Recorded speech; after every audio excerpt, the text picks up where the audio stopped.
Good morning, YouTube. Ever found yourself in a situation where you wasn't expecting it, and now you're in it, and now you're trying to find out how to deal with it as you go along the way? That's what I'm finding myself in currently, and let me tell you a little bit about it. What's going on, YouTube subscribers? How y'all doing?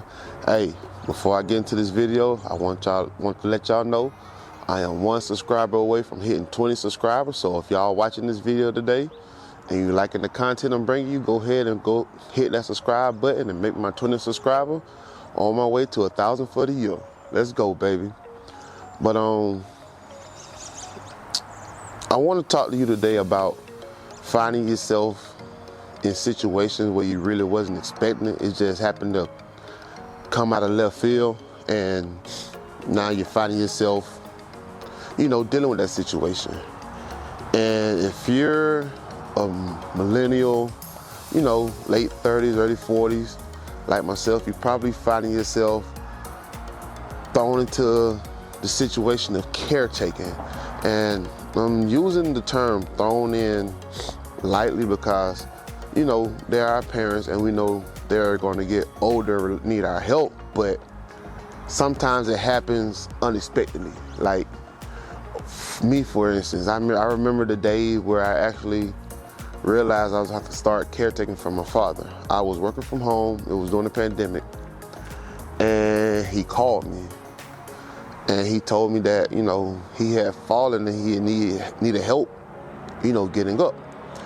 And, he had been having problems with the leg. He had broke years before. I'm talking about, I think before I even was born. But, those old injuries, when you get older, they become, debilitating, nuances, and it just so happened to happen to him. And this was probably like 2020, so, been going on for a couple years now. And I'm pretty sure, like I said, if you're late 30s, early 40s, like I am, 41, you might find yourself in that situation, whether expected or unexpectedly. And I'm gonna tell y'all offhand, I really wasn't expecting it to be like this, because growing up, you look at your parents as, your superheroes. And to see them to where, it's hard for them to walk, hard for them to remember,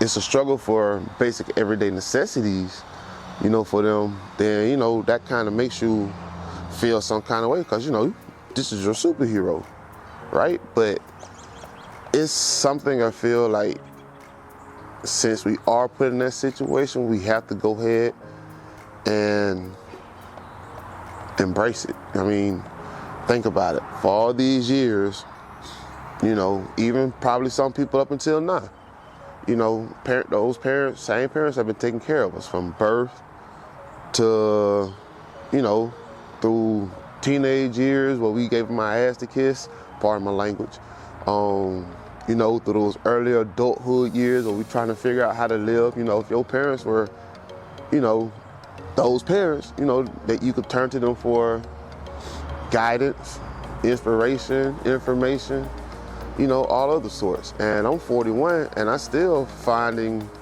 myself reaching to my father for guidance and direction sometimes, because, as I stated earlier, if you watch my fatherhood video, there's no blueprint, no map, no nothing to this thing called life. So the only thing you can do is depend on those elders who are now depending on us. You know what I'm saying? Like, and you start coming to the realization that, that person you're carrying on, that took care of you for so long, like, they seen more sunrises than they'll see sunsets. So this is their quote unquote, golden years. So we want to make them comfortable. If they need to depend on us for something, I mean, I feel like it's on us to show up for them, because they showed up for us on numerous occasions. If you had those parents now, if you've had parents that were kind of, non-supportive, I don't know the terminology, but then that's something you'll have to look inside yourself to see if it's still worth it to try and, build that connection, try and finalize that bond, get those moments you've been looking for over those years. I really can't speak on it because, like, growing up, I know I had my mother and my father. I lost my mother 2002. It was actually like a few days before my graduation. She had breast cancer, and that was a moment that I really, even 20 some odd years later, it's still hard, not hard to come to terms with, but like, it's, that lady that birthed you, it's like she gone. But that being said, I still have my father here who stepped up tremendously in her absence, to be that parent, especially being a young man growing up, having his father, he was that person that I could lean on to help me, becoming a young man, becoming a father myself, right? And being that, like, we are at, kind of lost my train of thought for a moment, brain fart. Everybody deserves at least one a day.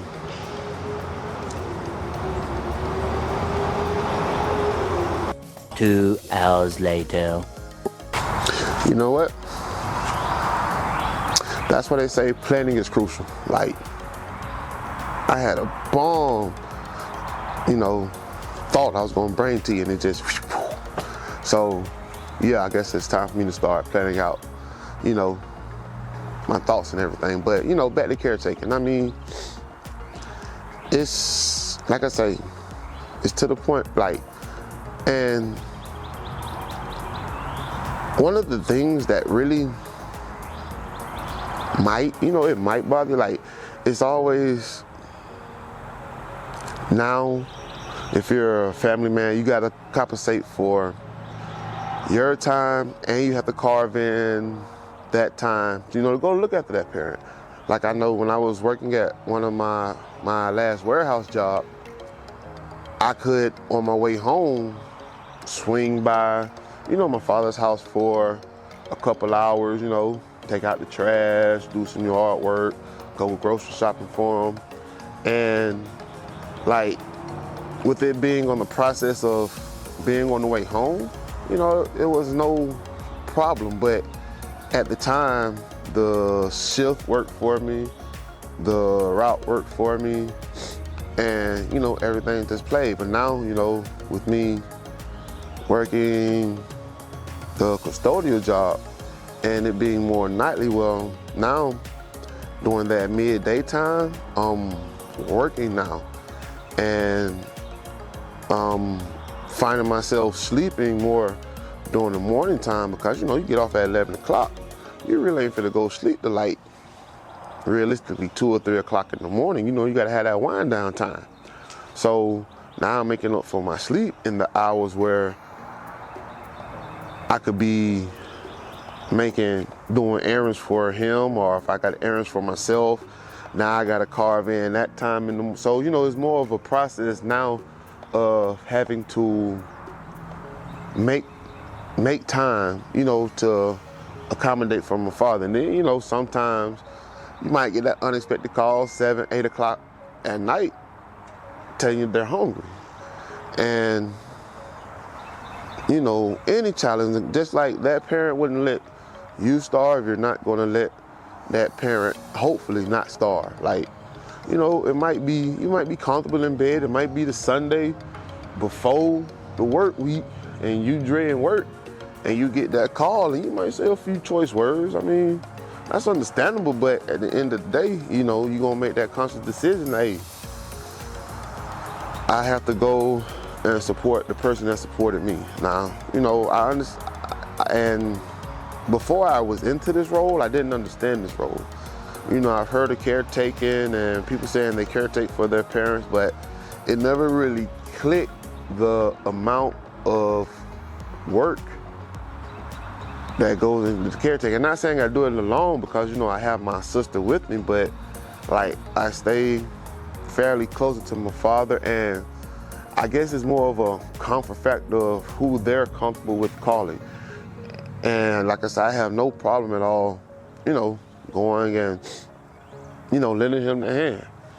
Now, with that being said, I'm also setting an example to my kids because they see me in this process going out caring for my father, and they understand it's hard too because sometimes, we might be in the middle of doing a family activity and it might have to halt, but sometimes, we'll make that effort to, if it's something we can bring to him, to include him, we'll do that as well. Like we went over there, had pizza parties with them, watched football games with them,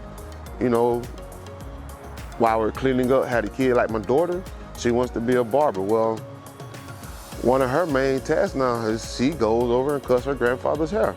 So he gets his hair cut without, having to spend no money because these seniors, they are, they're hardworking seniors. Some are on very limited budget. So if any way you can cut their costs, trust me, it'll go a long way in helping them. So, she's become his personal barber and, she's getting practice of cutting hair. She's damn good too. So like even including that quality time with him, that goes a long way because, we're at the stage now where we're managing our households, our families, our jobs, our businesses, our careers, and they're at home. They're isolated. Up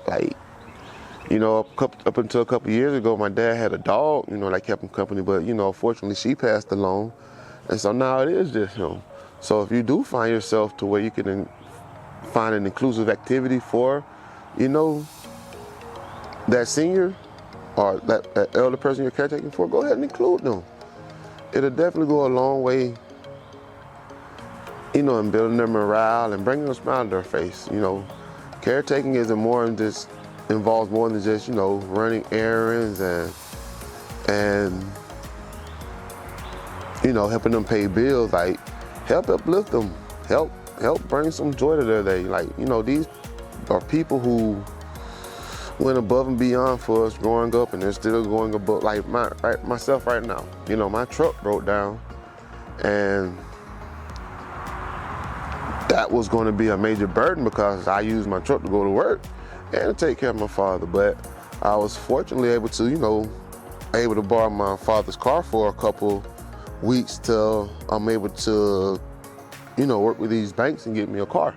So you know what I'm saying? Even in the state that I'm caretaking for him, he's still taking care of me during this situation. So, it's a give and take. Like he always tells me, it's a give and take. So I don't mind giving up my time, my energy, and my effort, to help him get the items he needs. He might need doctor's appointments, different things like that. So we understand, like I say, especially with millennials, it wasn't something we were preparing for. This isn't a course they gave you in high school. Like, it's just a situation where you find yourself in. And unfortunately, we're going to find ourselves in that situation if we live long enough. So let's just hope that if we're doing the right things by our parents, then our kids see that. And, it's setting an example of, not to say we're going to put that burden on them, because hopefully, I was put in this situation because of an old injury that happened to become debilitating now. So, keep our health up, keep energized, keep moving, and hopefully we won't find ourselves in that situation until later on in life, where by then you might have hit the millionaire, the mega millions, and you can afford in-house housekeepers and everything like that. But everybody's not that fortunate. But if you're able to, provide that help and assistance for that parent, then you making them feel like a millionaire. So that's just my spiel. YouTube, like I say, I'm looking for that one more subscriber to jump this up to 20. And I still haven't failed the mission. I'm still bringing you the fam. Everybody's just busy right now. So I'm gonna eventually get everybody on as I can. I'm going to incorporate the more family-oriented show, but even when I do incorporate the family more into the show, I'm still gonna have these one-on-ones with you because I feel like it's a way that I can connect to subscribers. I mean, this message might meet somebody who, you know, starting in that stage of caretaking or been in it, and, you know, just know, hey, you ain't alone. It's thousands of us millennials out there in this situation who knowingly or unknowingly, you know, we've been put into it. So until next time, YouTube, love you all. Get your money up, have fun, enjoy life, and I will see you all later.